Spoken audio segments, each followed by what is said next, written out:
محمد نبینا بنور هدینا۔ السلام علیکم ورحمۃ اللہ وبرکاتہ۔ کسی بھی شادی شدہ مرد یا عورت کو یہ عیب نہیں دیتا کہ وہ اپنے لائف پارٹنر کو دھوکہ دے۔ بہت سے دیندار دیکھنے والے بھی اس بیماری کے مبتلا ہیں۔ وہ اس بات کو عیب نہیں سمجھتے، غلط نہیں سمجھتے۔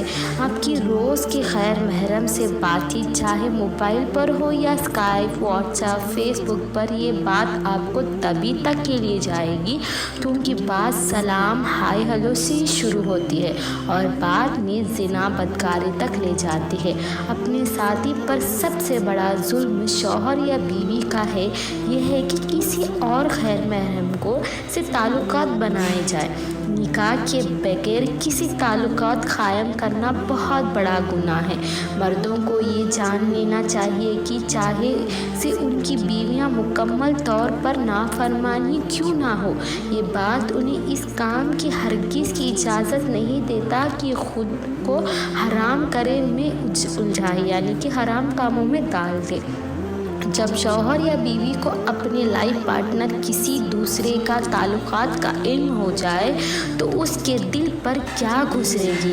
مرد عورت کو جو خود کو ایسی حرام کاری میں ملوث کرتے ہوئے اپنی بیوی یا شوہر، اولاد اور اپنے دین سے غداری کرتے ہیں، وہ اپنے ذہن میں تصور کرے بیوی گھر کی چار دیواری میں مقید اپنے ذہن میں شوہر کی محبت بسائے، گھر کے کام کاج میں اور بچوں کے دیکھ بھال میں مصروف رہتی ہے اور ہر وقت اس کے شوہر کے آرام کے لیے سوچتی رہتی ہے اور اشتیاق بھاری نیکوں کے ساتھ اس کے گھر میں واپسی کی منتظر رہتی ہے۔ عورت کے لیے اس کا شوہر دنیا سے تمام مردوں سے بہتر ہوتا ہے۔ ایک وفادار بیوی بیماری کی حالت میں اتنی لگان سے تیمارداری یعنی تڑپتے اور خدمت کرتی ہے، کتنی بھی بیماری ہو اب عورت کبھی اس کا فرض نہیں بھولتی۔ اس نے اپنی شدہ زود پھوت نہیں رہتی، یعنی کہ وہ اچھے رہے یا نہیں رہے، وہ بس گھر والوں کی فکر میں رہتی ہے۔ وہ اپنے آرام اور خوشی کو تیاگ کر کے شوہر کو زیادہ سے زیادہ آرام و سکون پہنچانے کی کوشش کرتی ہے، اس کی خوراک اور لباس کا خاص خیال رکھتی ہے۔ بیوی کی خدمت کے بعد اگر شوہر کسی غیر عورت سے ریلیشن شپ بناتا ہے تو اس سے بڑا ناشکر گزار اور کون ہوگا۔ وہ اسی حکمت کرنے اپنی بیوی کو کی پیٹ میں چورا کھوپتا ہے، یعنی کہ پیچھے سے چھرا بھونکنے کے لیے ویسے ہی ہوتا ہے بالکل۔ اسی طرح شوہر پورے دن رزق کے لیے بھاگ دوڑ لگاتا ہے تاکہ اپنی بیوی بچوں کو زیادہ سے زیادہ سلامت محفوظ آرام رکھ سکے۔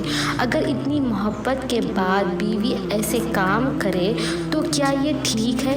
کیا یہ ایک مومن کسی طور طریقے ہو سکتی ہے؟ کیا ایسی حرکتیں ایک پاکیزہ مسلمان کو زیب دیتی ہے؟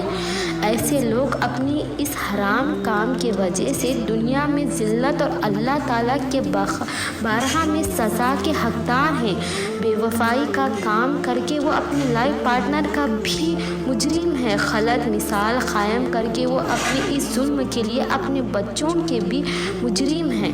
اس چاہے کہ اس حرام چنگل سے خود کو آزاد کرے اور اس کے لیے ہر تکبیر استغفار کرے۔ اگر وہ واقعہ شرمندہ اور برے سے بچنے کی خواہش میں سچے ہیں، اللہ تعالیٰ سے سچے دل سے مدد چاہیے، یقیناً اس دلال سے بغیر نکل آئیں گے۔ دور حاضر کے بدید بے حیائیوں اور افواہوں کی وجہ سے کوئی جوانوں کے ذہن دماغ میں اپنے ہی جسم کے بارے میں کئی طرح کی غفلت یعنی کہ غلط فہمیاں اور الجھنیں پیدا ہو گئی ہے۔ ایسے میں ہم آپ کو لوگوں کے لیے ایک بہترین سلیوشن لے کر آئے ہیں جس کا نام ہے خدمت زندگی کے راز ود جوانوں کے پرابلم شادی سے پہلے اور شادی کے بعد۔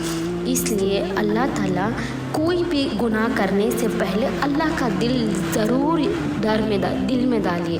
اگر اللہ کا ڈر ہونا تو وہ کوئی گناہ ہی نہیں کر سکتا، بالکل بے شک ہمیشہ قرآن نماز پڑھتے رہیے، بے شک اللہ کا دل آپ کے دل میں ہمیشہ رہے گا اور ڈر بھی رہے گا۔ آج کل ایسے بہت سے کیسز ہیں جو کہ بیوی شوہر کو دھوکہ دیتی ہے اور شوہر بیوی کو دھوکہ دیتا ہے. تو اس سب سے محفوظ رہنے کے لیے ہمیشہ دعا کیجیے. اس سے بڑھ کر کوئی چیز نہیں ہے. اگر آپ کو غلطی کا احساس ہو رہا ہے تو اللہ سے ترنت معافی مانگ لیجیے. اللہ بے شک آپ کو ضرور معاف کر دے گا. وہ بہت بڑا رحم والا دل والا ہے. بے شک آپ کو معاف کر دے گا. اللہ تعالیٰ ہمیں کہنے سننے سے زیادہ عمل کرنے کی توفیق عطا فرما. علم حاصل کرنا ہر ایک مسلمان مرد عورت پر فرض ہے. اگر میں نے کچھ غلطی کر دی ہے تو اللہ مجھے معاف کرے. جزاک اللہ خیر. دعاؤں میں یاد رکھنا.